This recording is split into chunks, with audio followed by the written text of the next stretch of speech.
It's decidedly average to be here.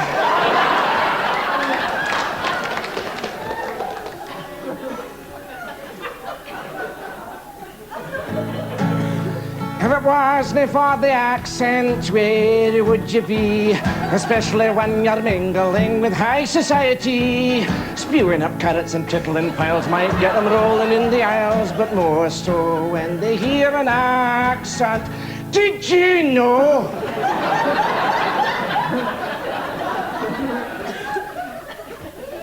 There's more than 12 different ways of scratching your bum.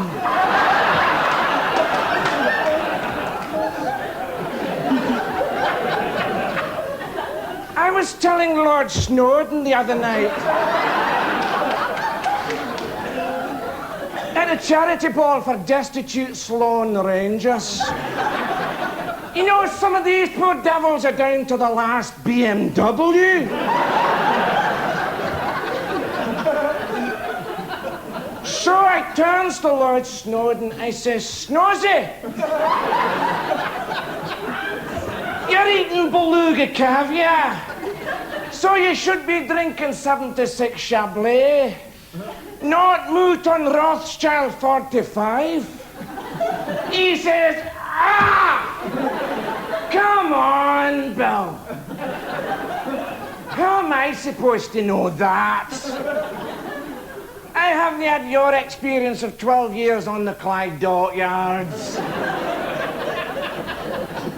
So I was about to drown the sarcastic bastard in a punch bowl when a photographer started flashing. No photographs! No photographs, please. I don't want my photo taken. Please! No photos! No photographs, please! I do not want my photograph taken.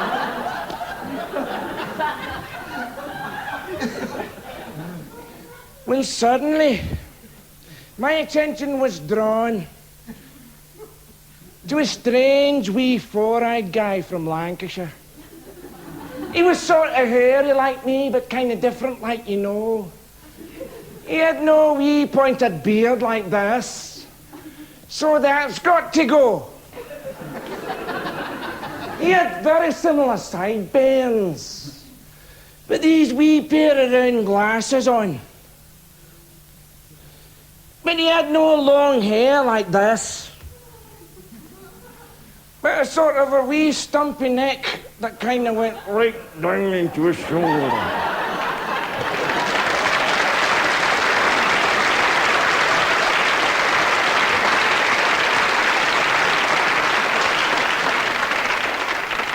I hope it's Mrs. Harding's kid.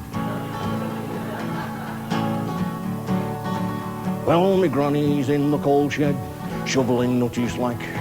Grandad's waiting for his racing pigeons coming back. Oh, and our kid's in the kitchen, cooking cowhill stew. And I'm in a bloody great mansion house with bugger all to do. Hey up, you buggers!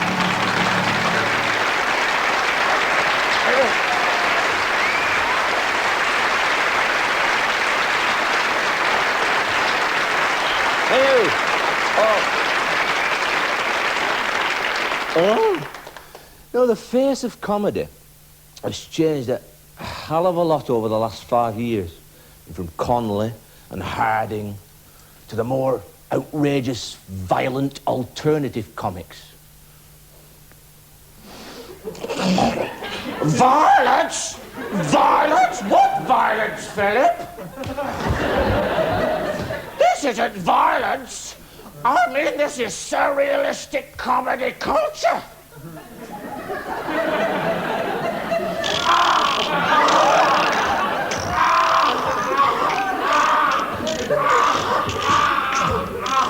I just hope you're watching this, Melvin Bragg.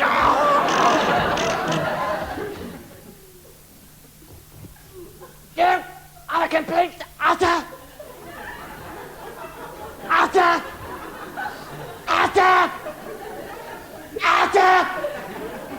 I'm completely mad.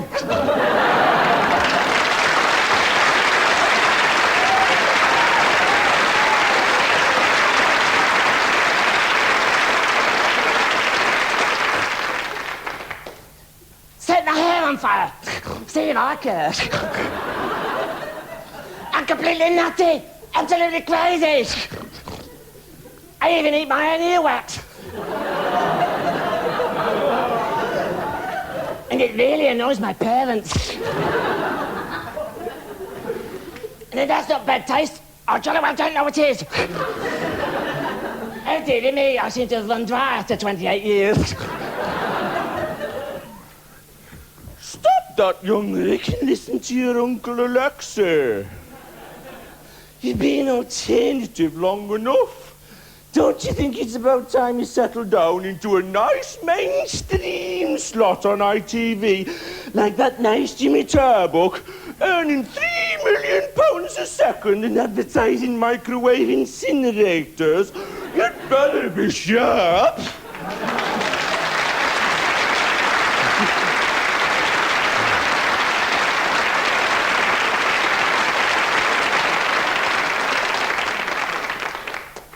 And it's not only the alternatives bringing the changes.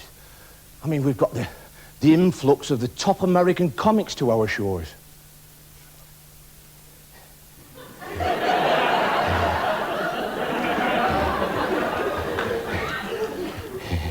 Free people of the West. Or is it four? Search me. Well, I'm over here on one of those special Club Med 1830 holidays. And that's the year you have to be born in before you can go on one. Well, I must say your United England is an absolute paradise for tourists.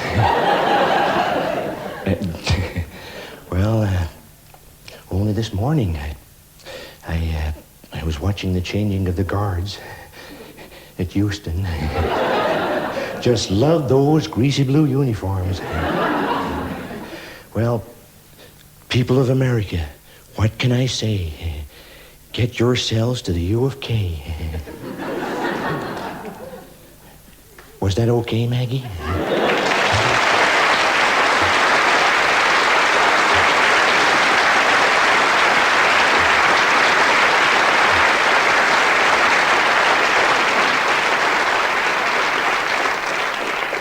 I wonder what our most prominent comedians will be doing in, say, 15 years' time.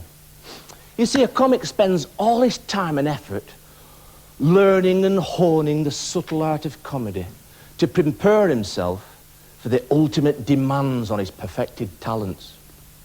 The quiz show host. But you can't blame him, because it's big money. Big money. And not only that... He's a good guy, boy lads, good guy. Good wig, higher, lower.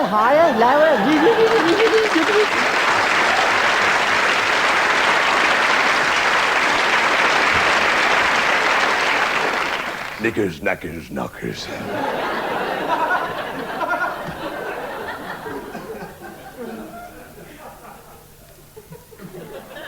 Do you know, I can't for the life of me understand why we always give our blankety-blank contestants a checkbook and a pen when they're all totally illiterate.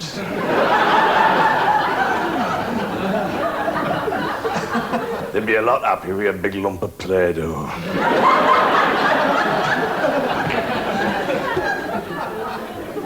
Or a Tom O'Connor mask.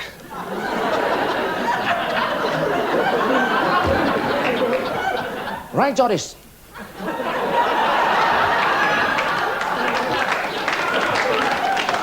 Right, Doris, for £100. Name that tune in none. Right, Tony, you've done well on Bullseye tonight. You've done well. You've done really well. You've got £25. No, we can't take that off you. That's yours. That's safe. But you still want double tops.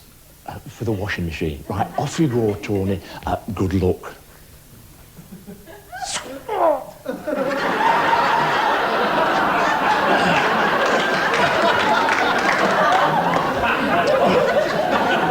Smashing.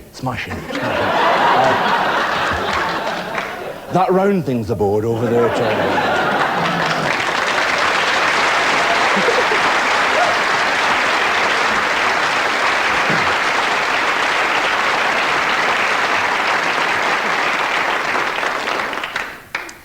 Let's see more educational programmes on TV. That's what I say. Let's learn more about each other. You know, Desmond Morris reckons that we all subconsciously respond to body language. Now, we all know what this means. It means I've accidentally stuck my hand in the blender.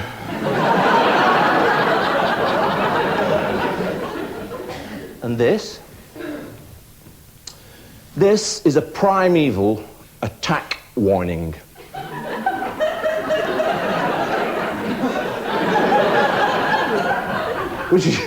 Which is pretty strange, really, because it's always accompanied by this. I'm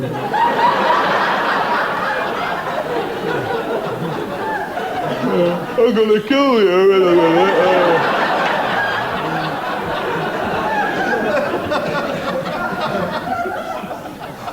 And some people, well, they just really go way over the top with body language. Like me, for instance, David Bellamy. You want him in Papua New Guinea.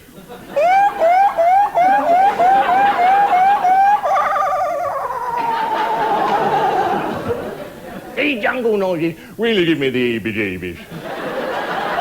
I'm just going to have to stop making them.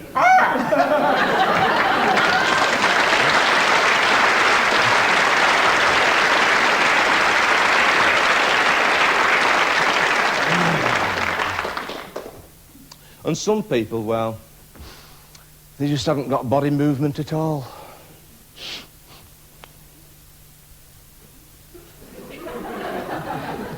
Like me, for instance. Donald Pleasant.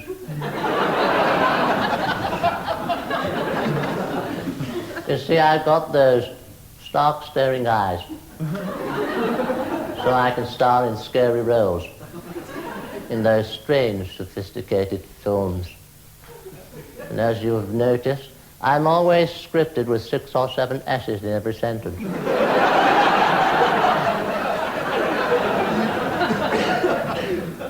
So much so, I sometimes spit more than Roy Hattersley. Complete nonsense. No one spits more than me.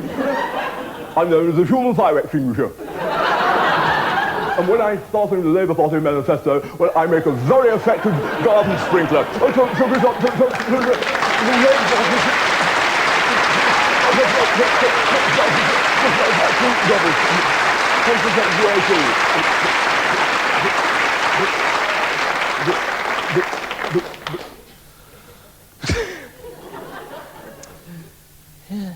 I suppose we would have more time for educational programmes if it wasn't for all these quiz games and soaps. And the chat shows, well, have you seen the stand-ins that Wogan has when he's on his holidays? Mogadon. Come on, a chat show host needs bags of energy and a bit of street credibility. Wait a minute. This sounds like a job for... Kadanga, my friend. Welcome to the Lenny Wogan Show. And my first guest tonight is Willie Whitelaw. Say Kadanga.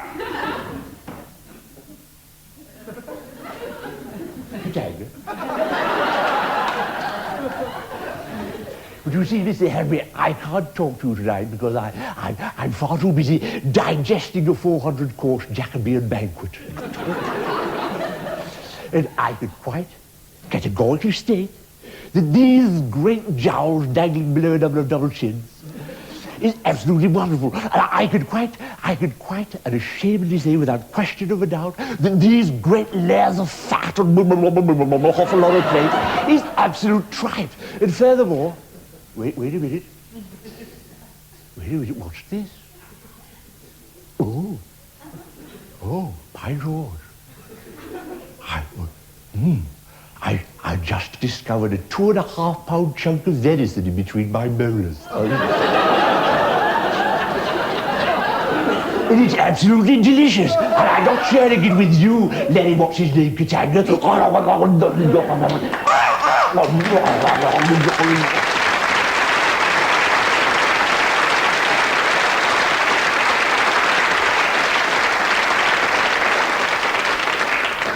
Okay, I go to you instead. Bob Geldof. How was it with you, you old boomtown rat?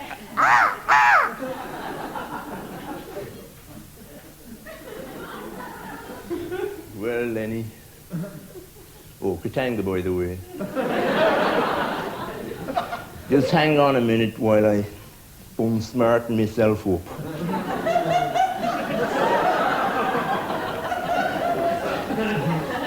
Hang on a minute while I make myself a bit more unpresentable.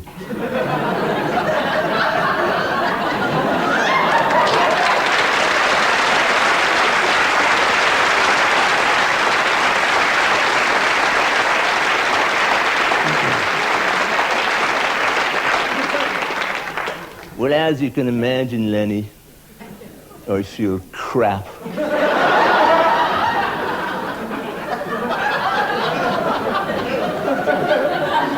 And I'm totally shattered. I've been tramping through the desert for 200 miles. Things are okay, I suppose, but I'm still having trouble with the trucking fleet. Thank you. Thank you, my friend.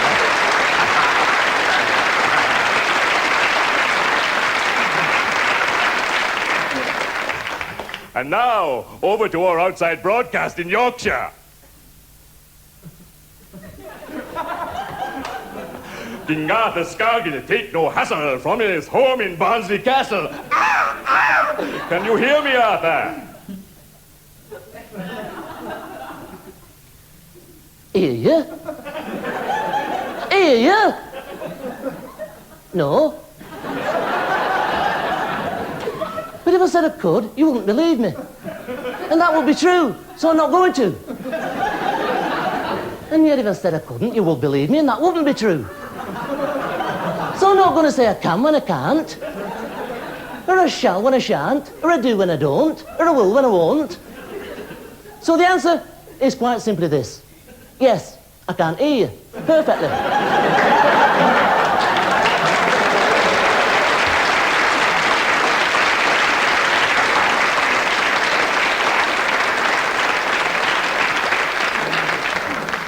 And now, my friends, my last guest is someone who needs absolutely no introduction.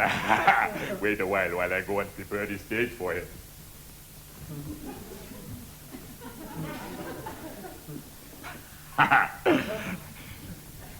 When one is bringing an easel to the middle of the stage, say good anger, my friend.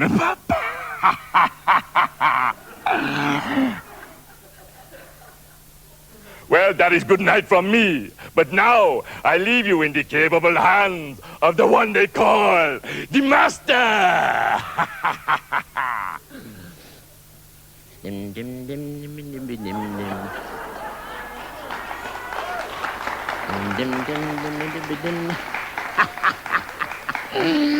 Oh, spy for Spillabong has about a cooler bar, big fat koala bird chewing eucalyptus leaves, never made a good film, pommies in a tucker bag, toss it in your belly down.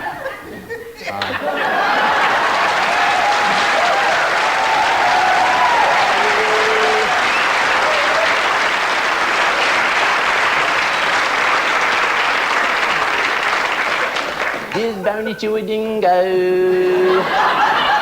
Swap a Sheila for a jam, buck and boomerang your platypus, skip his up, down, dum dum dum dum dum dum dum. You know, I just made an album, and it's my favourite songs, right? And it's called Lullabies for Wallabies.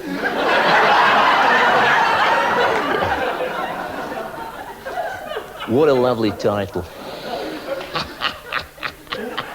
And the first song on the album is it's a sort of a tribute. sort of a tribute to the Beatles, and it's a Lennon and McCartney song, and it goes a little like this. Oh, Eleanor Rigby died in the church and was buried along with the name. Nobody came.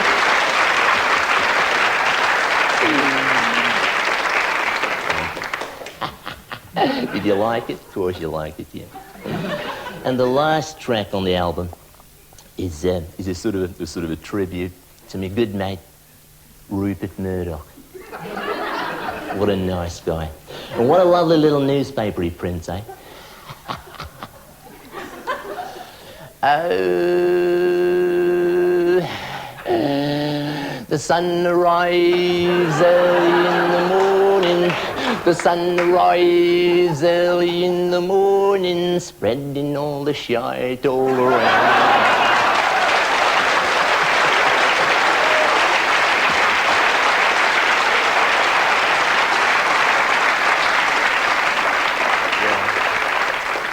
What a great album. Painted my own sleeve, even.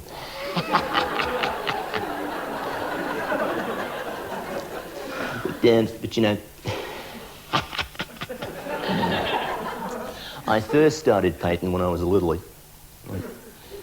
Halfway up the skirting board and, yeah, and halfway up the door and stuff. But I've always wanted to paint a masterpiece like Leonard Daventry, with a cobble with one ear missing. But this Bladunge is just about as near as I'm gonna get. Oh, if a picture paints 1,000 words, then why can't I paint you?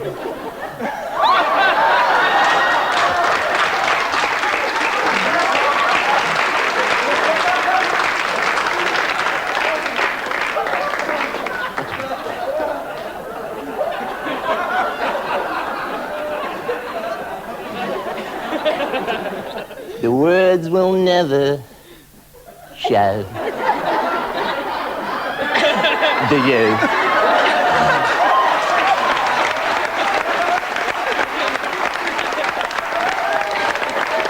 I come to know. Then one by one, the stars would all go out. Then you and I would simply fade away. Can you tell what it is yet?